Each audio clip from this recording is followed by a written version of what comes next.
Bloomberg Audio Studios. Podcasts, radio, news. Eric Cantor joins us now, the former House Majority Leader and Vice Chair of Moelis and Company. Eric, good to see you, sir.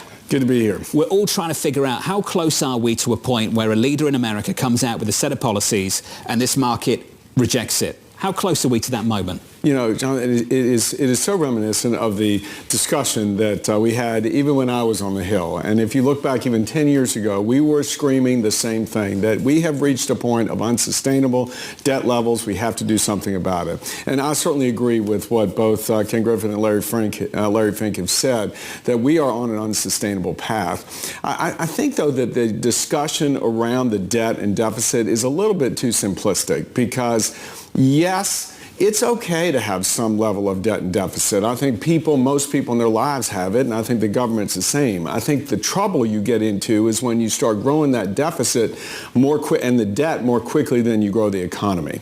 And there is no agreement, though, on what to do about this. And so if the parties would sort of step back and focus on growing the economy, the decisions to correct the situation would be a little bit easier, the political cost a little less, if people could just try and focus on how we're growing the economy instead of a lot of the policy that's underway in Washington. Isn't that the argument that the former administration led by President Donald Trump essentially made, that we can pile on more debt, but ultimately we're going to do it because we're pro-growth? Did that work out well? Well, no, because you've got to address both. I mean, there's no question that it is the demographics in our country and the healthcare costs and the increase in those healthcare costs turbocharged now with higher interest rates. That's where this trifecta of a really toxic mix that we've got that is threatening, I think, the future.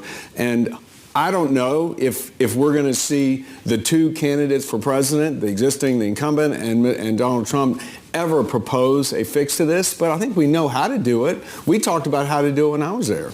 It's interesting that you have both sides of this. You have from the policy perspective when you were in Congress, and you have now from the Wall Street perspective when you're deciding how to invest and where to allocate. How convinced are you that this time is different, that the bond market is going to wake up to the risks that you see from the fiscal side? Well, listen, I think on the deal-making side at Moelis, I mean, what we're seeing is clients who really reacted over the last couple of years to this volatility and uncertainty around interest rates. Obviously, interest rates, when you're in the deal-making business, are very, very impactful.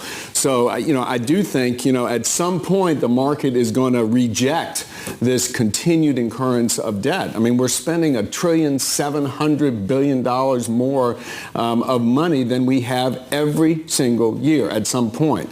But again, I always go back to the fact that we're, quote unquote, the fastest kid on the block in this country. Where else are you going to put your money?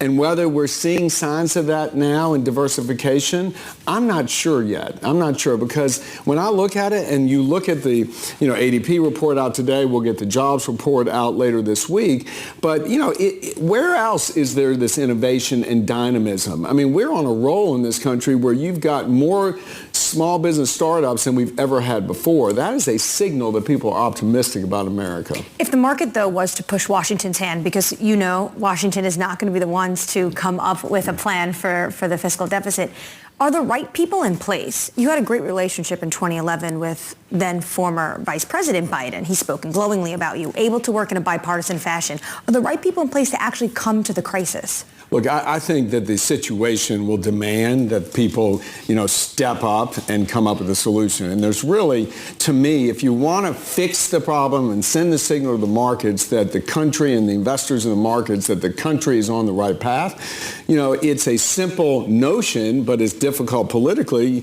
You just take the steps to change the healthcare entitlement, the Medicare program, from a defined benefit system to a defined contribution, and basically offlay some of the risk to the beneficiaries. That's really, really tough politically. But if there were a crisis, if the markets did reject what's going on in Washington, you could take more interim steps to go in and tweak the age of retirement, to reduce the indexing of benefits. You could means test. There are some things where you could buy, and the government could buy us decade plus in terms of the viability of these programs. That just doesn't win elections. I want to talk about some of the proposals we are hearing from the candidates. Former President Donald Trump is talking about 10% tariffs, a wall, and then 60% blanket tariffs on China. We ran the numbers, and that says PCE would be north of 3% yet again. Yeah. Do you think he would actually do that, given the fact that this can mean such higher inflation, especially on everyday Americans? Well, you know, I think it goes back to that admonition that someone had given back in 16, you know, don't take him literally, take him figuratively. Who knows? Who knows what we can expect? I think the unpredictability is what he likes. And there's no question that his message is we have been taken advantage of by others, in particular China, and we need to step up and gain some leverage when we try and negotiate some resolution of this situation. But listen, there are very troubling signs coming out of China, separate and apart from the national security concerns around particularly sensitive industries. And, you know, because you think about what's going on with EVs and the fact that the Chinese government is well aware they've got to do something to take care of their domestic economy. So they are ramping up production in their manufacturing sector.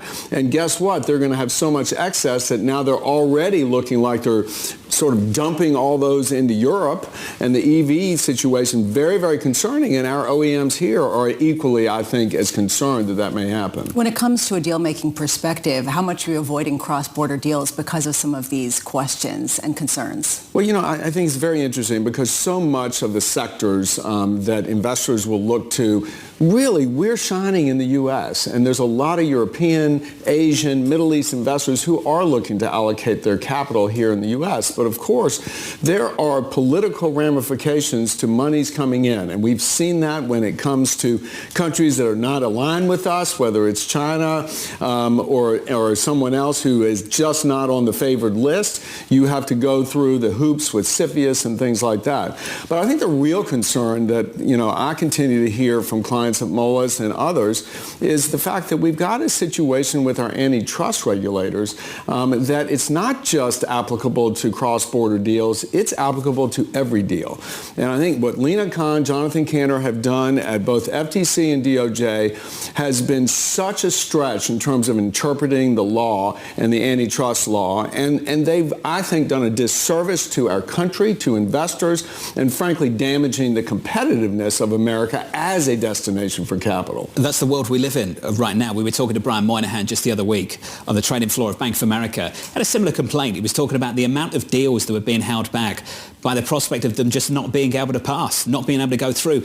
And no one wanted to be on the wrong side of that, being left to hang out to dry for a year without any idea of whether the deal will close or not. Are you seeing the same thing? Potential deals that could close that just aren't being made right now? You know, I do think, and what I will say to decision makers is that, you know, if we're going to go forward, if there's going to be a deal to work, we're going to have to make sure that we allocate the necessary time, resources, and commitment to get through that process. But think about it. If we like to be the location in the world where capital flows to its most efficient use, where it's the most dynamic economy, velocity of capital, we shouldn't have to do this. And unfortunately, there is just an overwhelming ideology that's infecting the policy in the current administration in Washington that is not necessarily that favorable. But again, all the while you look to and say, where else? Or is it any better? Let me ask you this, though. Is that ideology infecting both parties? Because right on cue, deal crosses the Bloomberg terminal. We announce it. We talk about it. We go to the Twitter account of the Senator of Massachusetts. Tweet. Shock. Not surprised at all. What is surprising is the amount of Republicans that agree with her now. That's a shift. And I'm trying to work out, do we actually have a business-friendly party in Washington anymore? Does one exist? Well, listen, I always like to say I'm a limited government, pro-free market, pro-national security conservative Republican, but I agree, Jonathan, with your sentiment that Donald Trump has changed the nature of the Republican Party. We are, I believe now, perceived as the working class party, and the Democratic Party has done more to ingratiate itself with quote unquote the elite and the very far left on the ideological spectrum, and somehow the extremes are meeting, and you're seeing this happen. And I worry about this because this extreme push in terms of government role in the economy has happened with the support of both parties. You look at the IRA bill, certainly that was one party, that was the Democratic Party, but if you look at the CHIPS bill, look what that did. I mean, that was industrial policy focused on a particular industry that folks in my party decided was a good thing for national security, so let's let the government go all in. That is not sort of the limited government outlook that you see. And so you're right, there is a shift towards labor. Labor is in the polling, public polling in this country at an all-time high in terms of favorability. And both parties, you've seen it. How in the world can a White House go and join the picket lines? That's what President Biden did. But you know what? So did Donald Trump. So did several Republican senators join the picket lines in Detroit. Well, to Jonathan's point, J.D. Vance, who is a VP shortlist candidate, literally came out and said he thinks Lina Khan is maybe the only effective person in the Biden administration. So say it was to be Trump. Are you getting the same sort of DOJ, same sort of FTC?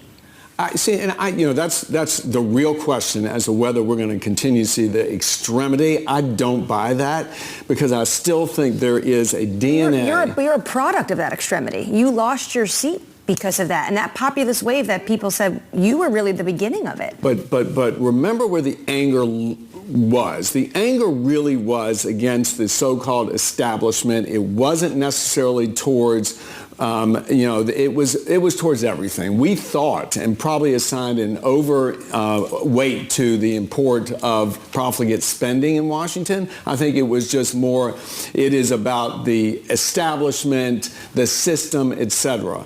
I don't necessarily think people are going to the polls in November based on antitrust regulation. I really don't.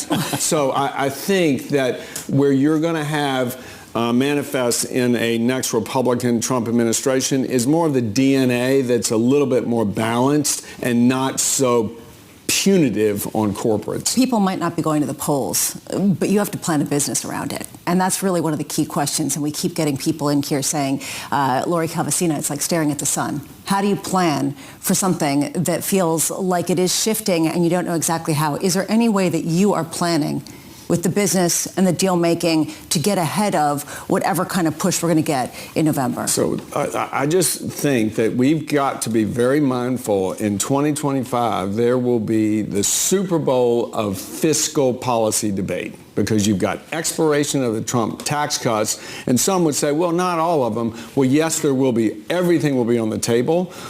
In just to extend the lower, the $400,000 and under income bracket, that's a $3.2 trillion issue. You talk about the debt. Fiscal year 23, we were at $791 billion of interest cost, and we're going up. And so everything's going to be on the table. IRA, the subsidies. I would say if there's any anticipation and advice I would give for those who have been on the uptake in terms of these subsidies with the IRA, especially as it relates to EVs and the renewable industries, we better take a real look to see whether we think those will continue because they're going to be on the table too. I believe my party will first up look at some of those subsidies and get rid of them. So final question for you, trying to work this all out, because I think this is really, really difficult. In 2016, we had a candidate, and I think if you could divorce the person from the policy you looked at was pro-business, low taxes, confrontation at some point with China.